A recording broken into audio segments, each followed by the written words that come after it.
হুঁশিয়ার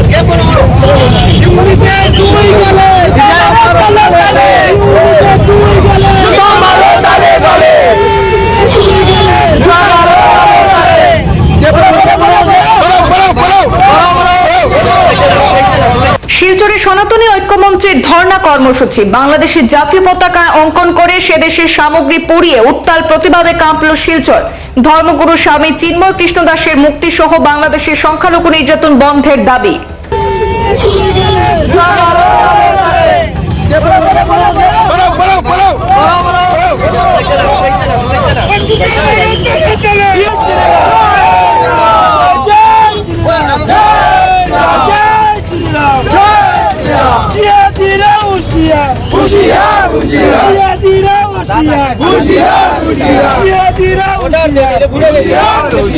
আজ মঙ্গলবার পূর্ব ঘোষিত অনুযায়ী সনাতনী ঐক্যমঞ্চ আসামের উদ্যোগে শিলচরের শহীদ ক্ষুদিরাম বসুর মূর্তির পাদদেশে বিশাল জমায়েত অনুষ্ঠিত হয়। বাংলাদেশের চলমান ঘটনা প্রবাহ রোধে কেন্দ্র সরকারের হস্তক্ষেপ কামনা করার পাশাপাশি বাংলাদেশ সরকারের বিরুদ্ধে ধর্ণা কর্মসূচি পালন করা হয়। আজ মঞ্চের তরফে এদিন স্বামী চিন্ময় কৃষ্ণ দাসকে নিঃশর্ত মুক্তি দেওয়ার পাশাপাশি সেখানে ধর্মীয় সংখ্যালঘুদের সুরক্ষা এবং নিরাপত্তা প্রদানের জোরালো দাবি উত্থাপন করা হয়। ধর্ণা চলাকালীন বক্তব্য রাখতে গিয়ে উদ্যোক্তারা আগামী 3 দিনের মধ্যে বাংলাদেশের যাবতীয় সামগ্রী শেষ করার জন্য স্থানীয় ব্যবসায়ীদের প্রতি আহ্বান জানিয়েছেন। বাংলাদেশের সমস্ত দ্রব্য এবং সামগ্রী বয়কট করার আহ্বান করেছেন প্রতিবাদকারীরা। যত ধরনের বাংলাদেশি প্রোডাক্ট শিলচর দোকানদাররা বিক্রি করছেন, আপনারা আগামী 3 দিনের ভেতরে আপনারা এগুলো প্রোডাক্ট আপনারা শেষ করেন।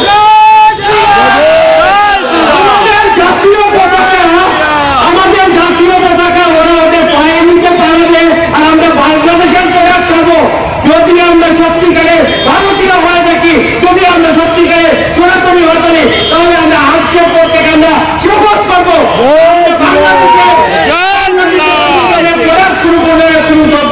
আমরা 1 পয়সাও কিনবো না, আমরা এগুলো সব জ্বালিয়ে ফেলবো।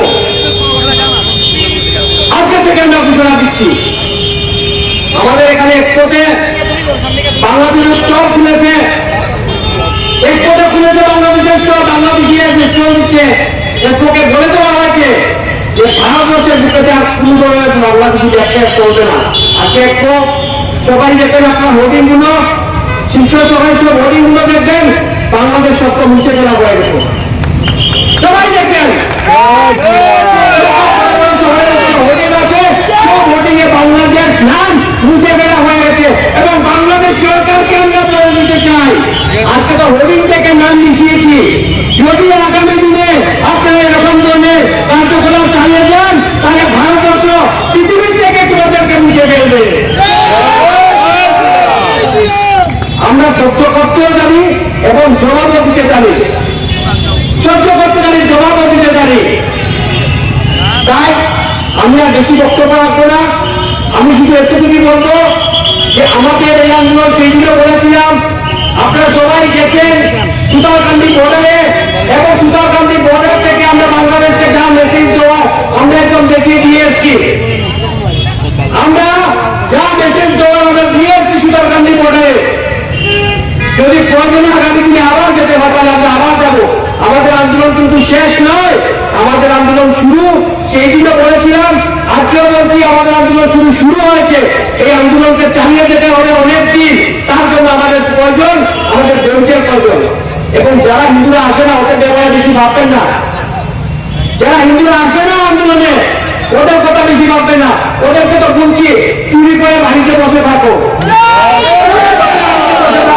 আর যদি ওর থেকে বলবেন একটা শাড়ি দিয়ে দাও, শাড়িও করে বসে থাকো। যাদের শরীরে আমার দেশের পতাকা মাটিতে ফেলে ওরা পালাচ্ছে, আমাদের সনাতনীদের রোজ হত্যা করছে, আর তারপর যদি আমার শরীরে রক্ত যদি জাগে না, তাহলে সেই রক্ত দিয়ে কি করবে? সেই রক্ত দিয়ে কি হবে? তাই বলছি, যারা যাচ্ছেন ওদের কথা বেশি চিন্তা করার প্রয়োজন নেই। আমরা যারা জেগেছি, আমাদের যে আন্দোলন, সেই আন্দোলনকে আমরা ধৈর্য সহকারে আমরা এগিয়ে নিয়ে যেতে হবে। এবং যা বলেছি, আগামী 3 দিনের ভেতরে যত বাংলাদেশি প্রোডাক্ট আছে শিলচর সকাল যাতে আর তারপরে 3 দিনের পর থেকে কোনো ধরনের কোনো বাংলাদেশি প্রোডাক্ট থাকে না।